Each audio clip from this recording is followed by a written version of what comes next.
take it all off for you, I let it go. No, these mistakes leave me in vertigo. But you don't know, do you know, do you know? When you came to show me all the ropes and watch me grab hold on my own.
Hope you enjoyed that little clip. I was really excited to try out this 35mm f0.95 lens from Laowa because it's the widest f0.95 lens ever, so I wanted to see how it performed. This video is not sponsored, but Laowa did send me the lens to try out. Now I'm going to take you behind the scenes of a couple of the shoots that I did, starting with a night shoot. Alright, so here you're seeing my two-handed Tiltamax rig for the DJI RS2 gimbal. That's the latest configuration I've been trying out for a more comfortable feeling on extended shoots. And I'm using the DJI follow focus with a seamless follow focus ring on the Laowa 35mm lens. This is a Kenko magnetic variable ND that I have here. I wanted to keep my aperture wide open for this shoot, so when you're shooting f0.95, that means using ND. I went to this fish market location because I wanted to experiment with really strong color contrasts, such as these red fish and the blue aquarium. For this shot, we created that same red-blue contrast with a small handheld LED light on Jen's face. We changed the color of that light to red and we kept the brightness way down. It was at around 5%. Here you're seeing a slow shutter effect. I turned the shutter down to 1/4 of a second and I increased the ND strength accordingly to reduce the incoming light and keep the aperture wide open at f0.95. I really like the mood that we got just by adding that little bit of colored fill light. Because this lens picks up so much light, we didn't need to overpower the background ambience in order to get her face properly lit. Being able to keep the fill light level low makes it feel more natural to the scene. This shot here is at minimum focus distance, so you can't get that close to your subject. This isn't a macro lens. It's definitely made more for portraits than for tabletop shooting. And now some walking shots. These shots are always a challenge with all manual lenses, especially with wide apertures. Even though I had my follow focus rig attached, I couldn't effectively track Jen with my focus. I had to just preset the focus and then try to keep a constant distance from her. I shot this part in 60p slow motion because that makes it easier for me to pick out those little moments that come into sharp focus. I don't like to rely on slow motion to save my shots, but with an f0.95 lens and nobody pulling focus for me, I didn't have much choice here.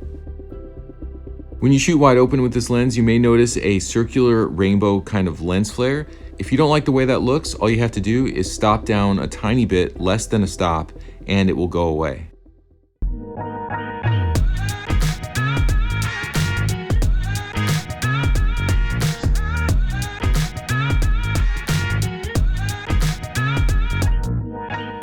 I wanted to shoot at this taxi garage because I just think it's so iconic of Hong Kong, and I love the attention to detail that they show their taxis. I also just wanted to see how this lens performs in the daytime in a mixed lighting kind of environment.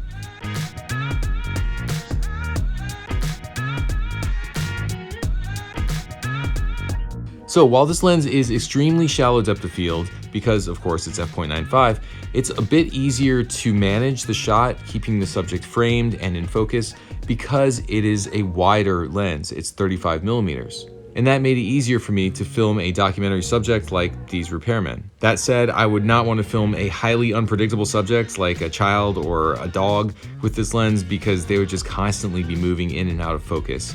It's much better for a subject that is mostly static, like these guys working on the cars. They stay in one place, which allows me to control my distance from them and then adjust my focus accordingly.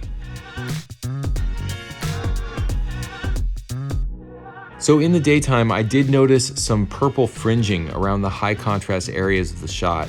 I didn't try stopping down the lens, so I'm not sure if this problem goes away at smaller apertures.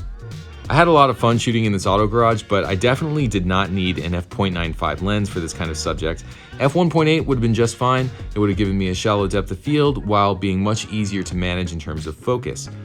Also, at f1.8, there's a lot of autofocus lenses available, which would have given me the option to switch over to AF if my subject started moving around too much in the shot and it was too hard for me to manually track them.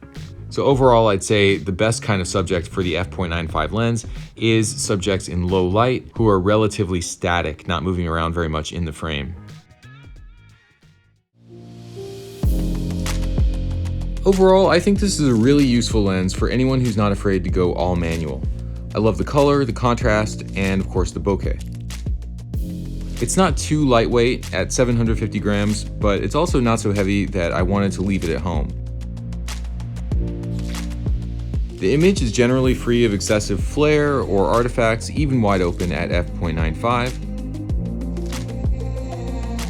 The minimum focus isn't anything too spectacular, but if you want to do more macro type shots, you could probably add extension tubes to get closer to your subject. The focus throw is very long at 300 degrees, which works fine for follow focus units, but it doesn't work for hand cranking it when you're shooting solo. Also, you should be aware that the focus ring is just a little bit tight, which might cause some camera shake if you're hand cranking your focus, and it will create stress on a weaker follow focus motor, which could cause some shake in your image if you're doing a really fast, extreme rack focus. And there is some visible focus breathing, so this isn't a replacement for a high-end cinema prime. It's a photo lens that happens to work quite well for video.